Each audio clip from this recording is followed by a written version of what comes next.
All right, welcome to another episode of the Engaging Virtual Meetings podcast. If you're watching live here on social media, make sure and hit subscribe, share, like, comment. I'm almost to 1,000 subscribers. Do me a favor, hit the subscribe button, ring the bell, and you could actually be the number 1,000 subscriber to my YouTube channel. Hey, if you want all the episodes for this podcast, you can go to engagingvirtualmeetings.online. Listen to all the podcasts, and a brand new podcast gets released every single Wednesday. And if you want to learn how to be more engaging in the world, come to my real retreat. You can scan this QR code, take out your phone, turn on the camera, scan this QR code. You can get a free ticket, all right, or you can get one of our paid tickets and either be a Zoom guest or be a live in-person guest. Every in-person guest gets 5 minutes of 4K video of them on our stage during the evenings, which is an amazing piece. Now, speaking of amazing, I was just on this guy's podcast and now he's on mine. So we're podcast training and talk about interview experience. You got to listen to this. He's the author of Idea Climbing: How to Create a Support System for Your Next Big Idea. He's been interviewing people who made it big for over 25 years, clocking over 200 podcasts, and he took a full year of intensive improv to learn how to be even more in the moment. Please, let's welcome Mark J. Carter. Mark, how are you doing today? Excellent, John. How are you doing today? Good to be here, dude. Good to be here too. Like the book in the background. Tell us something. What's the last good big idea from somebody else you heard, if you don't mind me asking? The last good big idea would definitely be it came up in our interview a little bit with my podcast, but just about being more engaging in conversations. And you have it's I've heard it a lot, but it's always refreshing to hear it again. You got two ears and one mouth for a reason. Listen. If you're listening, you're learning. If you're talking, you're bragging. So that tip has come up a few times in recent interviews, and I think it's always a great reminder to hear that. I just love that. If you're listening, you're learning, and I live by that. Oh, genius. Well, speaking about living by that, do me a favor. A few of my friends don't know who you are, Mark. So take this moment and introduce who you are and what you do in the world. In a nutshell, I believe that everybody has a voice and they have a message. And I do two things. I work with coaches, consultants, and speakers in the B2B space to find their voice and amplify their messaging through short form videos I call sizzle reels. I pull out the stories in an interview. Video producer works as magic, a suite of videos, less than an hour of their time. And then I'm very happy to say I'm finally getting back into live events. I've been doing virtual like most of us, where I interview people. Same thing, help them find their voice, help them find their message, help them share their stories. And I'm bringing that back to the live stage, at least in downtown Chicago to start. And a big difference at my events, it's immersive. We involve the audience. There's masterminds. There's business relationship building exercises, all based on the person or people on stage. And I'm all about just being a facilitator to help them share their message, share their genius with the room and beyond the room if it gets videotaped. Now, we got a lot of speakers here too who are following this channel too. So let's start with sizzle reels, Mark. So are there any trends or changes that you see in speaker sizzle reels? And again, those who don't know what a sizzle reel is, if number one, if you're going to hire a speaker, you want to see them on video usually first. And the second one is a sizzle reel is usually 3 to 5 minutes and shows what they speak about and what they're like on stage. So I'm just curious if you see, are there any trend changes or anything that you think are must-haves in your scissor reel? The big difference with what I do is I do an interview. We can overlay B-roll for a speaker reel, but instead of doing a 3 to 5 minute, the traditional way, it's an interview with them. And the big difference is one of the 90-second to 2 minute videos, it's the origin story. It's letting people get to know why they do what they do. What do they do? Why do they do it? Why do they love it? So you get to know the person beyond the business traditional sizzle reel. That's one of the biggest differences with the sizzle reel packages that we do. So I'm going to ask the why question, right? Why would you do that, or what's the effect that you've seen by helping somebody really get to know who the person is they want to hire? They're more hireable. Everyone else is a talking head, and they get to know a person. It's like, wow, they actually seem passionate about what they talk about. We might want to bring them to our stage. If they're that passionate about it, then they're going to bring that to our event. And that's one of the biggest differences of actually getting to know a more of a personal origin story as opposed to strictly just here's a bunch of 30 to 45 second clips of me on stage. Where did the passion for interviewing come? Did you accidentally do an interview, or was this a conscious decision to say, I want to make interviewing my thing?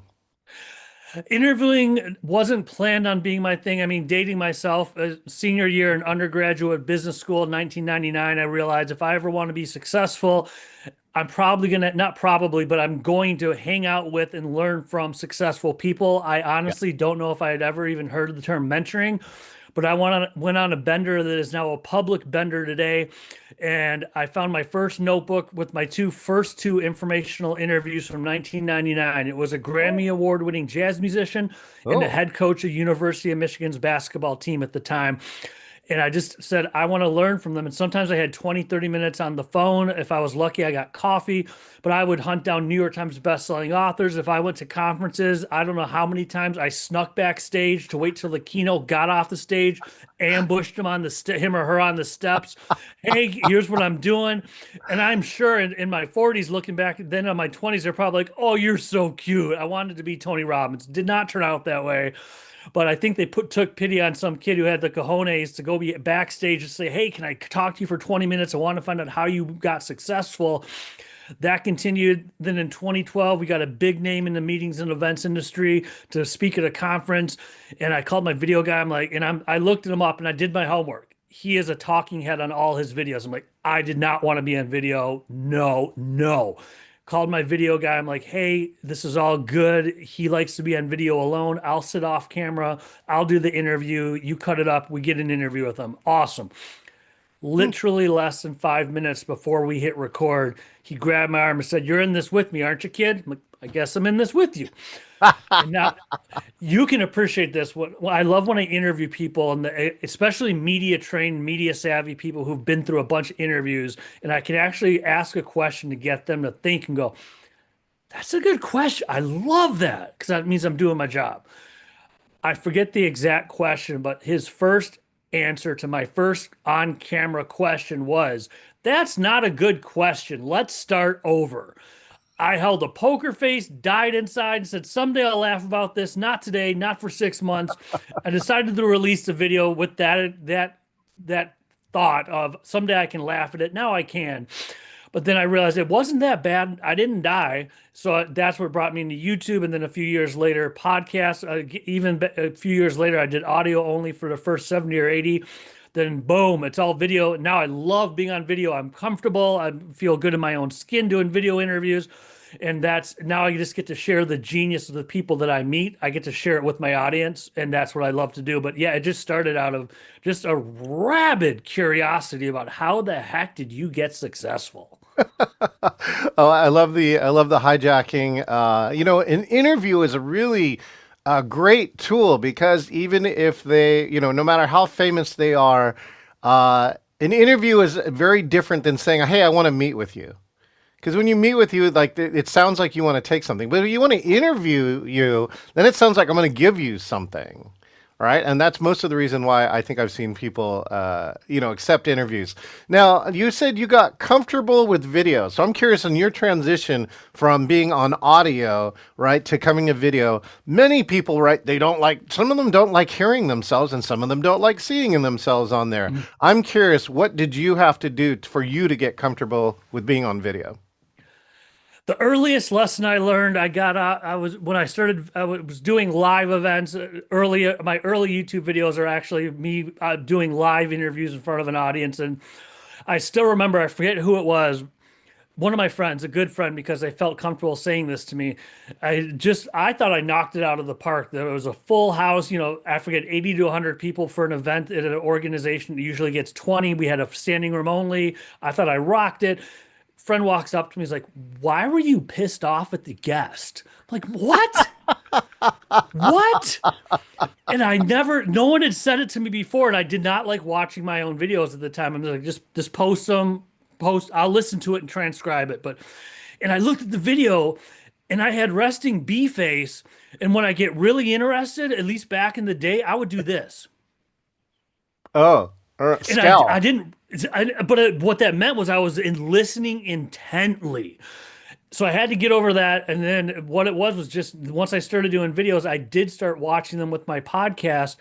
And friends that were watching, from my mom to my friends were watching, and I noticed it. When I really noticed it was I was updating one of my video formats. My trademark is 8 unedited minutes. It's exactly what it sounds like, a story arc in 8 unedited minutes. And I was like, I know I got more of these. I was updating my website. And like, and I went back and I found one from about 3 years ago. It wasn't bad. Don't get me wrong. Probably better than average. But compared to my comfort level after doing 80, 90, however many video podcasts, Yeah. I saw it's like, okay, I am now comfortable on camera. And with that video I found, I'm like, that is staying freaking buried on YouTube. That is not going to the top of my freaking website. Stay buried, only show my recent stuff. I'll get back into live events because all my recent stuff is virtual, of course. I'm looking forward to getting back into live events and peppering in some live interviews with the audience and participation too. So, you really took into the interview format too. Yep. And I'm just curious, what has to happen for you to be totally engaged in the interview? So, like, whether it used to be the resting bee face or now it's something else. I mean, did you replace that something with something? What is your interested look now before I ask this question? Probably this. I'd have to be interviewing you or something along these lines. And as far as interviews, it's not that I'm a big name by any stretch of the imagination, but I cherry pick my guests. If I am not genuinely interested because of resting bee face, I can fake it much better now, but I cannot fake it, fake it. If someone comes to me, I always do a prep call. Well, 90% of the time, if it comes through a referral or a friend, then I get it. But that's also, I look at podcasting and interviews, it's networking of what you say off camera. Like you and I talking off camera led to an amazing thing with National Speakers Association. I'm bringing Genius back to my chapter. That's Yeah. networking, which is one of the main reasons we can talk about later. I do podcasts. But as far as getting comfortable on camera, I pick guests that I am genuinely interested in and that I could speak to. I just had one, I did a prep call. Someone found me online and he's all about search engine optimization and Google ads and leads. And I'm sure and from it, he's like number 83 for 3 years on the Inc. 5000 resume. Like, whoa. All he knew was SEO and numbers and lead gen and crunching Google ads and face. It's like I knew nothing about that. And I told him, I said, this is on me. I cannot intelligently interview you for 20 to 25 minutes because I have no clue about what you do. I just told him, I was like, it's not you, it's me. I can't go ahead with an interview. So that's what saves me now is if I'm on camera with someone, I'm genuinely interested about the topic and I don't have to fake it or worry about resting bee face because now I know pop the eyes a little bit, smile. I know how to get rid of. Well, John, tell me more about virtual meetings. I don't do that anymore. I feel like what is that? Like Marlon Brando? Like you need to it's like you need a version of that. The Like, slit, the little, yeah. tell me about your mother or something. I don't know. Anyways, you'll love this. On the body language side, I'll give you this as a tip. You can try it later if it feels natural for you because you gotta work. But in body language, like I've taken some courses in body language, right? The chin grab is actually one of the really smart ways to look interested, even if you're not, right? So you just do this, and you're like, you can wait here. The other person's talking. All you do is hang out like this, right? So that was one of the body language parts that goes into it. Okay, but going back to the other part, we're about being truly engaged. What has to happen during one of your interviews for you to like lean in, pop your eyes, and be engaged? The honest answer is when they lean in, pop their eyes, and get engaged. That's my answer. I wish I had a better one or something more eloquent. It's when I love it. Again, it's when I'm looking into the camera. You're in my peripheral, so I'm not looking at the screen like this because it looks bad on video, as everyone watching this can see right now. I do this, and it's an inflection in their tone of voice when it is something like, huh, and I can hear them putting their hand to their chin. That's a good question. Or I didn't really think about it, but it's if I can't see them and I'm not watching them, it's the inflection in their voice when I'm like, I'm getting them to think that's what I like, which means they're probably giving some gold mine advice and they're not just regurgitating their media trained answers that they've given literally 50 or 60 interviews in a row. They're saying something different. They're engaging with me in a different level than just, I got my 10 canned answers here. And I never do canned questions, never. Ever, ever, ever. People say, send me what. I was like, I don't know what I'm going to ask. I use improv, yes, and you answer a question, I'm going to ask a question about that answer. Yes, and Yes. you answer, Yeah. then I'm going to ask. I never use any canned questions, and people have sent me them, and I've told them I don't think it's happened. At least it definitely hasn't happened recently because I've after 153 episodes in, people have a little bit more of you. They know you're mature. Yeah. They don't do things. It might have happened when I was younger, but if people send me questions suggested, I directly say I tell them what I just told you about. Yes, and then I just tell them, I hope you don't mind, but I cannot do canned questions. If that's a deal breaker, let me know. I refuse to do canned questions.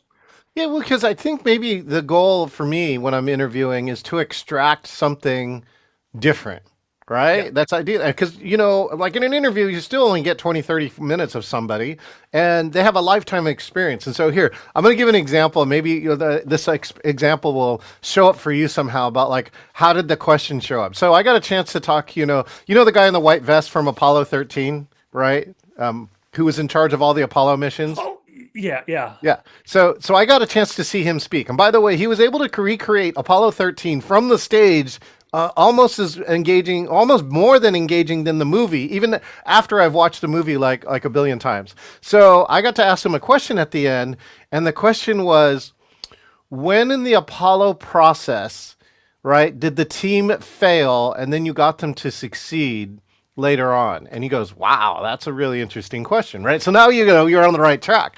And so he went back and he goes, let me think about it for a minute. He goes, so in Apollo 3, the rocket went was launched and went around the Earth, right, and then came back. And he goes, most people don't know is that we have multiple stations around the world that need to get telemetry on the rocket to figure out what's going on with it. And when Apollo 3 came back, all the telemetry came back was broken. Didn't represent any real data. It was like almost a complete waste of a mission. And he's on it's a telecon at the time, right? It's like 1960 something or whatever. Yeah. And he is yelling at everyone. And he's just saying, we got no data. You guys all screwed up, right? All I can tell you is that if we're going to stay on the same track, we're never going to launch a rocket. We're never going to get anyone to the moon and back. And then he hangs up, but everyone else stays on the call. And he said after that all the other telemetry stations around the world started talking and started figuring out how can we get him the right data. And in Apollo 4, they got perfect data. Nice. And so that was a really cool story. I've never heard this story anywhere in the Apollo missions. And so that's to me like how do we extract some really cool piece of information out of somebody who's experienced a lot? So I'm just curious, have you ever had a question in a story kind of like that in your interview career? Oh my gosh. Because I'm fortunate, someone asked me who recently, it was something about who is your most most favorite recent guest. Yeah. Right. And what I just said is I am so blessed with guests that they all start, and in no offense, they start to blur together because I'm so interested in all of them. What I can say is it's when I ask, if I want to get what you just said, how did the mission happen or why did the mission happen? How and why are my tips for podcasters? That's when I get my gold. Because I mentioned something expecting another question, and I'm saying, no, let's go a little bit deeper. How did you do that? Or why did you? Then the gold comes out. And that's something that I've just accepted when people ask it's like, in the best ways freaking possible. They blur together. As far as, I don't remember the exact story, but I recently interviewed somebody and I got an introduction. You look at social media first, and this guy's LinkedIn page was like an old crop. It looked like a high school photo. We got on Zoom and I was just like, how young are you? And I never judge a book by a cover, especially I can say it like the guy just got on I looked at his resume with the SEO. I'm like, this dude does not look like a fit. Don't let me judge a book. It's not going to hurt to talk. Worst case scenario, what did happen, the call ends in 15 minutes. You're not a fit. So I figured I'll get on Zoom. I'm like, you got to be kidding me. Then I interviewed him and he wanted to talk about, I think it was an 8-figure mindset or 9. I'm like, most people are not going to wrap their head around that, dude. Let's just do a millionaire mindset. And this guy floored me as far as how to create a mindset. And he was dropping little hints, I'll say, of, oh yeah, when I was in my 20s, I'd get a contract, and I think he lived in Vegas and he's flying to California. He's like, I spend my whole contract fee on a private jet. I'm like, first world problems, dude. First world problems. You got to check, and you rented a private jet to go from Vegas to California. What the? And he just had killer information about the mindset and how you get there and how you keep it and the beginning, middle, end of the story. But you're just getting Mm. started. How do you maintain? How do you grow? And I always put a moniker or CEO, best-selling authors, CSP if you're in the National Speakers Association, under the artwork, the headshot on the artwork. And it was like a mic drop moment when I was talking to him after. He's like, "What do you want? Just send me a moniker of what I just told you." He said, "Put nine-figure entrepreneur." Mic drop. Like, I guess when you're a nine-figure entrepreneur, that's what you put on your headshot because no one's going to question it. But I remember that interview being, if I would have judged him from social media profiles, Mm. oh my God, it would have never, if I would have judged him from the first 5 minutes on camera, never judge a book by its cover and always at least talk to your guests before. Even if you doubt it, ask them. I just had another one, a financial on paper, financial planner. I'm like, I'm sure you're successful. Once again, it's not going to hurt. It hasn't been published yet. We're going to be recording the episode, but when big money people hire him, he said it starts with money, it gets into mentality. It's like, dude, and how to stop getting out of your, how to get out of your own way, how to stop self-sabotaging. Like, that's a podcast. If I would have judged from his resume, I wouldn't have had him on, but I said, never judge a book by its cover. So once to answer the short, coming full circle, my guests start to blur together. How do you get rid of bias, right? So like you're saying, right, if you judge a book by a cover, we all do it. I'm just saying, right? We all have to do it sometimes for survival, whatever reason. So I'm just curious, like, how did you learn to get rid of bias and stay open when sometimes your mind says not to? I always do a call. And what I do on the call, and this is part of, I don't normally say this, but what I do on a call, part of the call, if we hit it off right away and there's like you and I clicked and we were talking about NSA and then we get this and there's a vibe, it's like we just knew it's like we can definitely do each other's Yeah. podcast. Done Yeah. deal. That does happen. It's not a lot, but it's enough that it happens. If I'm feeling like that, and I'm like, I don't know. And the guy, I'll use the SEO guy. He's talking all this number stuff that's way over my head, and I'm like, I'll give it a shot. So what I do is without telling him I'm doing it, I do a pre-interview. So Yes. hey, Rick, when you built your SEO company, hey, you hit the Inc. 5000 list, you got up to number 83, you've been on it 3 years in a row. You mentioned word of mouth marketing. How did word of mouth marketing help you build your company? That's something that I could work with. He came back with, they got ads. I'm like, I can't work with it. So I do a mock interview without saying I'm doing a mock interview because I don't want them on guard. I want them just answering questions. Right. Be That's how natural. I do it. I will get Mm. out if it's, especially if it's a referral. If it's really no, I will say no, unless it's extremely off base. And I can't think of an example recently when people find my podcast. I get out, I say, let's do an introduction call. They'll do it. And then as far as the bias, that's how I get over is I do it without telling them I do it. I do a mock interview and I get Yeah. the vibe. Are they going to give me good answers? One person that I didn't do a mock interview with, this was still an audio days. Thank God you couldn't see me on camera.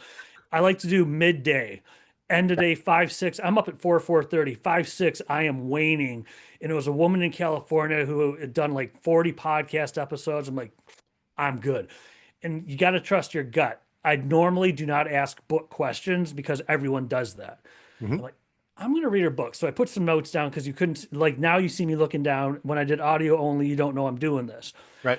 She started with, and this is what I look for now too in the mock interview. She starts with, oh, she didn't know that branding and come up with names is something you can do. And when I was in college, I'm like, story. I love stories, love them. When I was in college, I didn't know that was even something you could do. Instead, I working at this agency, and my boss came over and he said, "You could work on this account, and we want you to name this certain type of product." And I love it, and I realized this could be an entire career. 20 years later, here I am. Like, if you watch Seinfeld, you just yada yada the story. He stopped it. I was a kid in college and immediately, no joke, jumped to, and 20 years later, here I am. 20 years of story left on the cutting room floor. So that's one of the things I look for in mock interviews. Ah, interesting. Okay, do you have any ways that you prep for interviews, right? Do you have like a ritual, a process that you before you get on for an interview? No, out of respect, I look people up. I don't ask questions based on research. Most of the time, it's done in my prep call. Hmm. I do take notes in the prep call, so I know that, okay, low energy, high energy, gives short answers, but I can work with them. That's how and why. If they give me a short answer, asking how or why is going to elicit a story, we're off to the races.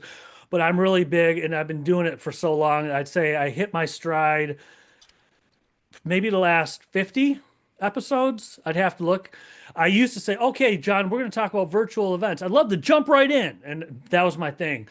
And then when I started realizing people love stories, everyone necessarily didn't start with a story. So the one thing I do always start with it, John, we did it.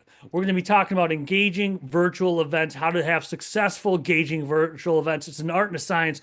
Before we get into the tips, the tricks, the strategies, man, you're amazing at this. How did you get amazing at it? What's your story? My Hmm. first question is always a story. So I don't have canned follow-up questions. I always ask some version of that because it gets them thinking.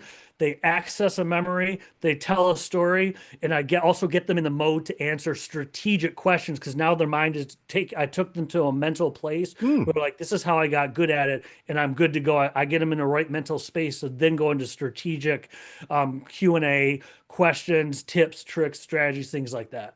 So you don't necessarily prep for interviews, but you have a strategy that you've developed over the years that's really helped you out, right? Dead on, 100%. Okay. All right. Speaking of strategies, all right. So I'm gonna take you back to March of 2020, right? March of 2020. What were you? I know, geez, it was just the sixth anniversary, right, of March of 2020. Where were you, and what happened to you? At the time, I was involved 2018 and 19 with National Speakers Association of Illinois. I branched, they didn't have a blog, so I branched out. They heard what I did for Meeting Professionals International 10 years before. I overhauled their marketing, created a branding statement, a blog, the website, the whole entire Marcom team. NSA Illinois needed some help in the same vein. Ironically, a woman I brought in 10 years earlier, she joined MPI, Meeting Professionals International, to join my team. 10 years later, full Wait? Can I circle. ask who it is? Barbara Rosgani. Rascani. Okay, I don't know Barbara very well. Go, continue though. Yeah, she's PR. 10 years later, full circle. She said, remember what you did with MPI and brought me on? I think we need someone to do that for NSA Illinois. And I'm at the time there was mostly live meetings. They get a crazy, I won't, never mind, crazy ass people to show up, and they do 3 friggin' hour live presentations and make it look easy. And at the time, pre-pandemic, I would do out of necessity, I would do virtual masterminds out Yeah. of necessity. But Hmm. I preferred to press the flesh. So when the 2020 hit and everything went kablooey, and it was like everyone in the meetings and events industry and speaking industry, so MPI and NSA, the old airplane, if something happens, you got to put on your oxygen mask first before you help your friends. Yep. Everyone in both industries, we were all putting on our own masks first. Yeah. We're trying to figure it out. And I joined virtual groups. I joined virtual groups, and it just turned out a lot of them weren't where people knew me. And I was pivoting with what I do, which what I do now, what I explained to me, and the sizzle reels, Hmm. leaning into the interview events, the improv, all that stuff. And I look at it, the silver lining was I had a runway, so it wasn't, hand to mouth. There's a runway. I could figure this out, and I realized I get a chance to reinvent myself. I'll eventually get back into live events. My silver lining was I'm going to make the masterminds the virtual, which was a follow up to a live event, so people didn't have to convene on site. We could do it virtual afterwards. It Hmm. was always part of a bigger package, though, or I would do it for free for my referral partners. I made that a standalone offer. Sizzle reels, because of the pandemic, this became acceptable. Pre-pandemic, it was a $15,000 or $20,000 endeavor. You got to get Yeah. the lighting, the site, the Stage. change of clothes, the Yep. videographer. Yeah. Once people got used to this, and we record in, I won't get into it, but a 4K studio. It's not Zoom. It's awesome. That became, oh, we can do that. So I rebuilt. And instead of going to the people who already knew me, who were putting on their oxygen mask, it was accidental at first and fully intentional secondary. I went where people didn't know me. And it's like, wait a second, they don't know that I'm the live meetings and events conference guy. And I built a brand. They know me for sizzle reels, Yes. virtual mastermind groups, and Yep. virtual events. Yeah. It took me a year or two to figure that out, but I embraced it, and it was the coolest thing. That now that I'm getting back into live events, obviously now I'm on the board of directors for National Speakers Association of Illinois, Nice. reconnecting with meeting professionals, international peeps. But it gave me a chance to reinvent myself in a safe place and not have to be like, no, no, no, I'm not the live event conference guy anymore. Right now I'm this. They only knew what I told them when I came into the virtual events. It was an awesome, I wouldn't have forced it on myself or chosen it, but because it happened, it was an awesome experience. That's where COVID, right, became this opportunity to do a reset. Total reset, reinvention, reset, recharge, whatever you want to call the re. It would have been harder and without it because they would have still known you for your past thing or looked up your past thing. But COVID gave the opportunity for a lot of people to reflect and sometimes choose. You know, hopefully you feel like you took control of your destiny and said, I want to do this. And now is the time, everything seemed to have changed where it's possible now, right? Exactly. Yeah. Exactly. Okay, cool. Let's see. Now, what do you think is the future of interviews and podcasts? I'll be curious, like 10 years from now, what would you like to see? What's a wish you may have, or what do you see down the line for podcasting and interviewing? I would love to see, and I'll use a good example. I would like to see more the out famous is extreme, so because that's the top one, literally 1 or 2%. But I'll say good. They have a following. They're not necessarily famous. Hmm. I'd like to see more podcasters make it about the guests. So many people. I get it that it's the Mark J. Carter show. I get it, but dude, I tuned in because the guest you listed That's right. in the episode, and they'll talk over them and talk half the time. It's like just do a solo show. And no judgment. A solo show, if that's your thing, do it. But they bring on guests and they talk like 75% of the time. I'd love to see people make it more about the guests. I mean, we haven't released it yet, but like my interview with you, I follow at least the 80-20 rule, 80% no joke, at least that much. And in networking conversations, I lose sometimes because I'm hardwired as an interviewer. Just because of my AI note taker, it gives you talk times. I didn't realize how bad it was until I started getting my AI note taker notes. On an Ooh, average for any of my calls, the podcast, yes, it's intentional, 80%, maybe 90, but at least 80% is them. yeah. In regular networking calls, I generally average about a 20% talk time too. And I wish in podcasting and networking as a whole, people would be more people who are genuinely interested in guests and the other person would get involved with doing it. I Okay, think there's are you a Saturday Night Live fan? yes. Yeah. So have you ever seen What's Up with That, the whole Yeah. series? Right? Like Lindsey Buckingham is the guest star, and he never gets to talk on this interview because he gets talked over by the host. Right? It's kind of like that. Uh, anyways, all right. Well, thank you so much for sharing. That what happened back then, and sharing around the reinvention. As well as what could be happening in the future.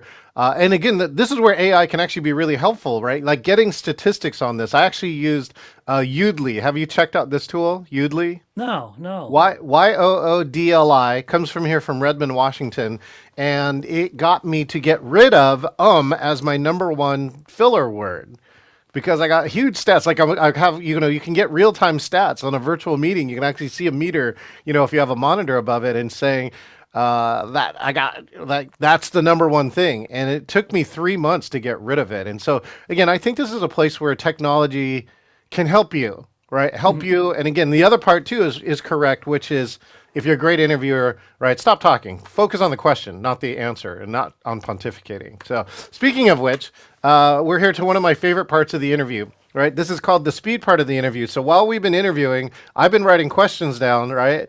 And I'm going to ask them to you. You're going to try and answer them as fast as possible, and I'll play some ridiculous noise. Are you ready, Mark? Let's do it, John. Okay, let's do it. Here we go. Best interview question.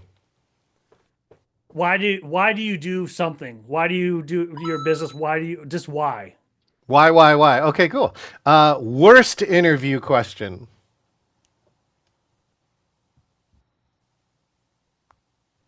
What do you do for a living? Oh, a classic hardcore networking, and of course, in NSA, the other one is what do you speak on? Is like the Oh, default. that hurt. Just saying that it hurt me a little bit in my gut. Oh, God, don't. What do you speak on? Come on. I know. Come on. Okay. Craziest interview acquisition. Like, how did you get the interview? The craziest, it turned out good. I'll use my first one with the name. I booked not the guy who bought it, but the founder of TED, the guy who literally Oh, invented TED. And nice. I booked him for a lunch and keynote speak. And I was in MPI at the time. This was 2012. And that was the one where I'm just like, oh, we got the freaking founder of TED. Put a damn camera in a room. The worst he's going to do is say no. And he's the one that pulled me and said, "You're in this with me." And that's what led to me getting on camera. Oh. Oh, No okay. plans of getting on camera. And it's like, I can't say no to this guy. And people would cut off their arm to interview him. He's giving me free reign for however many minutes. I'm doing it. TED is coming to Vancouver, I think, BC, and like I just saw the tickets are like in the $12,500 to $20,000 range per Yeah. ticket. Yeah. Wow. Okay. Your best and or no, any best unedited 8 minutes. I will honestly say, because they're my most recent ones, the ones I've been doing for National Speakers Association of Illinois, No. because the ones I've had at least they're comfortable on camera, but they're so I'm a how-to guy. If I do an interview, the guarantee is you're going to get like 3 or 4 freaking action items and Yeah. everything. Nugget. How to give a good speech, how to build a coaching business around your speaking. They're so used to giving away how-tos that 8 unedited minutes, I can get literally like 800 to 1,000 words out of 8 freaking minute interviews because they're giving away so much good information. Okay, I'm gonna have to go look those up. Those I'm assuming are on what Illinois YouTube. MarkJCarter.com and Okay, great. MarkJCarter.com and NSA-il.org. Again, in the show notes, right? I put a link to his YouTube channel. Most influential book. How to win friends and influence people, because it got me into it. I didn't want to do it, read books like that. My girlfriend at the time got me a book. I'm like, damn it, now I have to read it. And I was hooked. Influential over the last 20 years, Think and Grow Rich by Napoleon Hill. Yeah, classic. There you go. Napoleon Hill, also credited with Masterminds, right? That's probably where you read about Masterminds. Okay. A story that makes a difference. I think stories that make a difference is when an entrepreneur will build insert impressive number or impressive statistic for a business, and they can actually say and directly correlate it to, and I did it by giving X percentage back to a community. I did it by donating my time. My business grew through cause marketing. I think that's an impactful story when someone who you just look at the resume, you're like, oh my God, you started an X million-dollar business. Like, yeah, but from day one, we gave back, and this is how giving back helped build my business. I love those stories because it inspires other people at all levels to go out and make a difference in their community. Genius. Side note, have you read the book Charity Water? I ran Chicago's first Twestival. I have not read the book, but that's how I know Charity Water is. Back when people were like, I want to meet people behind the avatar, and Twitter was a whole different animal. I was the one who owned and ran Chicago's first Twestival for Charity Water. That guy, yeah, you got to read the book. Used to be a New York nightclub promoter, and now he's helping build wells in third world countries. It's pretty inspiring stuff. You got to check it out. Okay. Speaking of inspirational quote or belief. Belief. I believe everyone has genius to share. Everyone has a story to tell. Sometimes you have to help them get to it, but I believe everyone has some kind of genius to share with the world. Genius. Speaking of genius, that's right. Oh, speaking of genius. All right. Best move in Mortal Kombat. I'm thinking of Street Fighter. I'm thinking of Ooga. That was Street Fighter. Mortal Kombat. Oh, it would be Scorpion, the yellow, not the blue one. Scorpion, yellow one, shooting out a rope with a spike on it into the guy's chest. I forget what he says when he does it, but I was either Scorpion or the blue guy, but most often Scorpion. Yeah. Oh, genius. Do you know how I picked that question for you? I do not know. Turn over your left shoulder. Turn. That's your right shoulder. That's your left shoulder. Turn all the way. Look at your bookshelf. Mortal Kombat Spawn. Yes, I didn't even connect the two. I bought it because it's Spawn, not because it's Mortal Kombat. But yeah, Mortal Kombat Spawn. I do not have the additional Mortal Kombat with his character in it, but I couldn't resist it. I found it in a freaking comic book store like 2 years ago. Yes, brick and mortar comic book stores still exist in small town America. I geeked out and bought two collectible Spawn figurines. We just went to a vinyl store in Victoria, BC, and bought That's CD. Someone was buying CDs and vinyl. Okay, yeah, an interesting improv game. yes.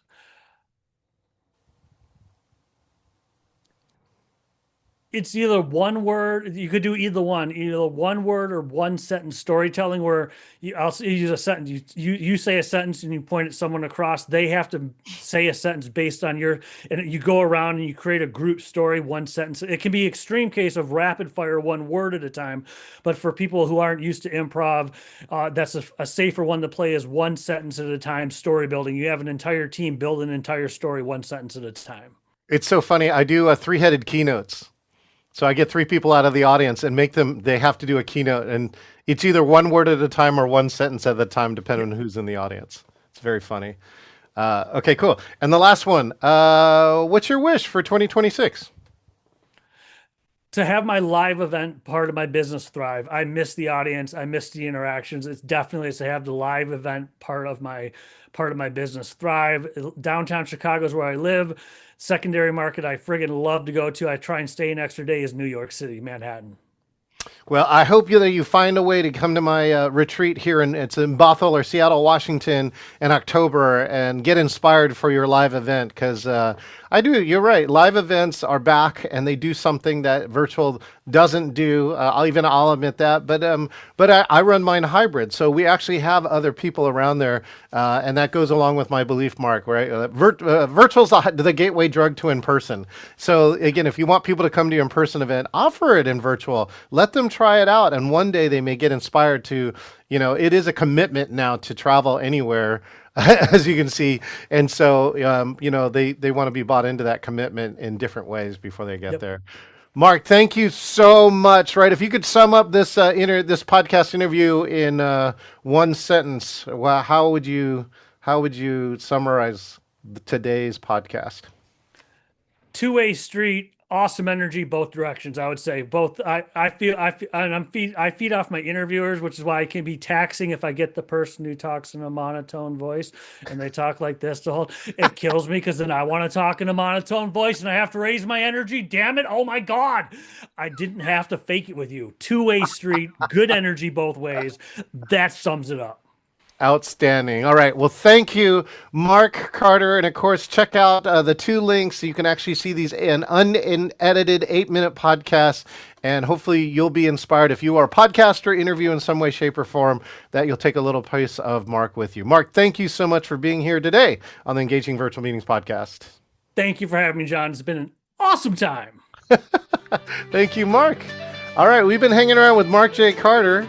And he's just saying, ask the why question, right? Ask the why question. Ask for somebody's origin story. And most of all, don't ever ask people, what do you do? Or for God's sakes, what do you speak on? Be better. Be better than that by being curious, right? So being curious and in the moment. Speaking of being curious in the moment, if you are watching here live on social media, make sure and subscribe, share, like, and comment. If you want all the episodes, go to engagingvirtualmeetings.online. Get all the episodes, a new episode releasing every Wednesday. And most of all, I invited Mark here. I'm inviting all of you. I'd love to meet you in person and really show you what engaging could be like, whether you're in-person, hybrid, or virtual.